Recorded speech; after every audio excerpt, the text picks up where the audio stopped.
he's a member of the civil society. You're welcome. Thank you, Jonathan. Good evening, televiewers. Now, government has continued to maintain that the situation in the two Anglophone regions of the country is returning to normalcy. Recently, we had some top military officials in Bamenda who said the same thing, that things were returning to normalcy during the visit of the Army Chief of Staff, General Zelika, to the region. But now we have the displacement of close to 200 persons from Ediki village who are now seeking refuge in neighboring Mbanga in the Littoral region. Jonathan, as we have often said here, what the officials are saying is not what is visible on the ground. The situation is not getting any better. In fact, it's worsening. And the sooner the officials, the powers that be, realize this and start taking actions to improve, the better. The particular situation in Ediki was completely unexpected, at least for some of us who were observing. And for those who know Ediki, it's a quiet, out-of-the-way village, although it's on the main highway to Kumba. There's absolutely no reason why things should have gotten bad out there. But it is the fear, and on my part, I believe it's the fear that the army is putting in these people that is making them move. When you stay in your house and you hear gunshots, you have no choice. You just start moving. And the way things are, believe you me, if everybody keeps the stand they are keeping, things will get even worse than it is today. And from the description of what happened before they left their villages, the description of what happened by some of the inhabitants of Ediki village, there is an indication of increasing confrontation, violent confrontations, armed confrontations between some unidentified individuals, what they referred to as secessionists and even terrorists, by members of government and defense and security forces. That's a story that personally I think needs to be verified. I would not see the interest in this terrorist or in this secessionists attacking villagers. There's absolutely nothing for them to gain by attacking them. If they are really who they say they are, fighting for separation or their independence, they need those very villagers to protect them. And I would really find it difficult to believe that they are the ones who go attacking the villagers.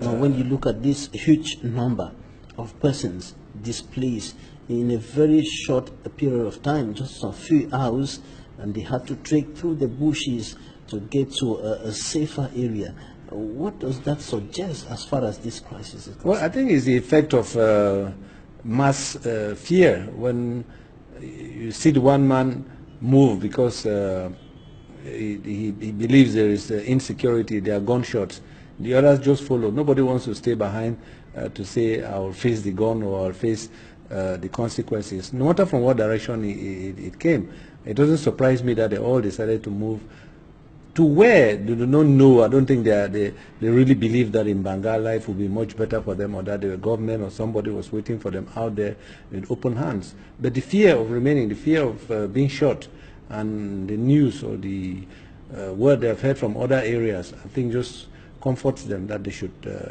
move and at least stay in safety. The trouble is now the society has these people on their hands from all angles, feeding, schooling, shelter, and why don't we just come back and look for solutions? Is this not an indication of worse days to come? Yes, it is very much, if the things are like this. I think what the powers need to be, that the powers that be need to realize is that really the people are not happy with their lives. They are not happy with the bit that has been dealt them.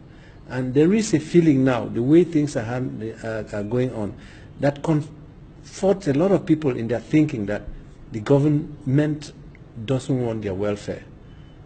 That if they're serious, this is not the way they would have handled things. That the answer to whatever the problems are, whatever they are saying. It's not sending in military people, it's not shooting them, it's not depriving them. It's good for the army general to go there, but this is an army general and his business is to shoot, his business is to fight. He's not going there as a peace loving somebody, being friendly to the people, to children and so on. Those are not the people to go there. The government should send people who go there and talk comforting words, assuring the people of their safety, of their security, but sending in guns. And these guys, I bet you they have been well trained. They come from EMEAC and all the military training centers. I don't think they taught them anything about being nice and... However, the Army Chief of Staff, General Zemika, one in the Northwest region, urged the elements on the ground to be polite, to develop a cordial relationship with the people. And now this number of persons who have moved from Ediki to Mbanga now living in very unpleasant situations. They have abandoned everything back at home, and some of them, we saw them sleeping in a place not really comfortable. They are taking the risk, there is the danger.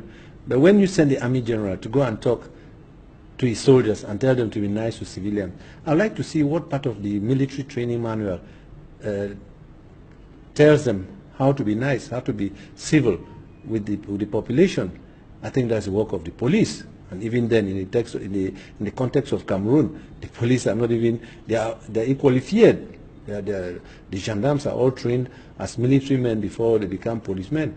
But certainly the general talking to his soldiers in a war situation, at the war front, to act like civil when even they themselves are being killed. I don't think it's just blowing hot air.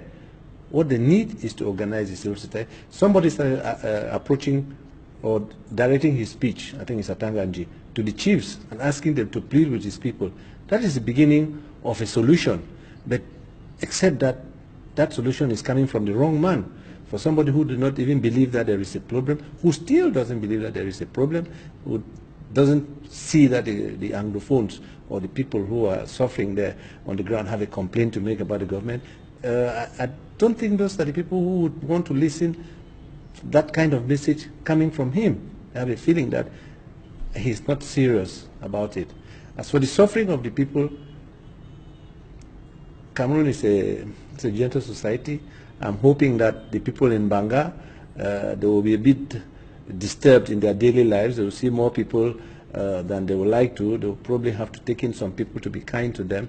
But it's a situation that if it's not looked into quick, fast, and sensibly, will only get worse. And many of the people are pupils and students who are supposed to go back to school today for the third and last term of the year, but they didn't go. Yeah, I think the thing of the schools, especially in the rural areas, the real remote areas in northwest and southwest, I think for a couple of years now, it's been a no deal. I think they've lost a lot as far as schooling is concerned. Until they start looking at solution to this thing, I don't see a solution. I don't see them having any way out. Is this another catastrophic year? Well, them not going to school is not good, but it's not the end of it. It's not the end of their lives. I think if a good solution can be found, if peace can be brought back, people can always catch up. For those of us who witnessed what happened to Biafra, which was as catastrophic as any of us ever had in our lifetime, I think the Igbos of the Anambra states and Imo states and so on have picked up their life together. Some of the people did badly on the long run, but I think they've caught up in education. This can be remedied once peace is coming, and if it comes in proper terms. And government response to all of these have proven unsuccessful. No, the government is not making any response. They are not preparing things in the right way. I don't think there is a spokesman or there is anybody representing a reasonable solution to the problem. Cameroon is terribly, terribly centralized, and unless instruction comes from a center of power on what to do, it might come someday, but it will take a very long time, and there will be a lot of misery and disaster before that day comes. And while there are hundreds or close to 200 persons from Ediki who are now seeking refuge in neighboring Mbanga, though they are still in the country, there are thousands of Cameroonians who are suffering and dying in neighboring Nigeria. And the government still does not admit it. They behave as if either they are not Cameroonians or it's not happening. It's the famous ostrich situation where he digs his head in the sand, and because he doesn't see, nothing else is happening. Now, what should be done as far as these close to 200 persons are concerned, and others, of course? Difficult to say. As I say, they've got people who at least should welcome them hospitably. There's only the government that can bring a long-lasting solution to it by dialogue, inclusive dialogue. Let's listen to everybody. Whatever decisions come out of it, we're in a democracy. It's a government of the people, by the people, for the people. We are not in an imperial situation. We do not have a king, and I think the head of state himself says it, and he's proud of it, and he says he would like to be remembered as a person who brought democracy. Let's have democracy, the Abraham Lincoln version. Thanks a bunch, David.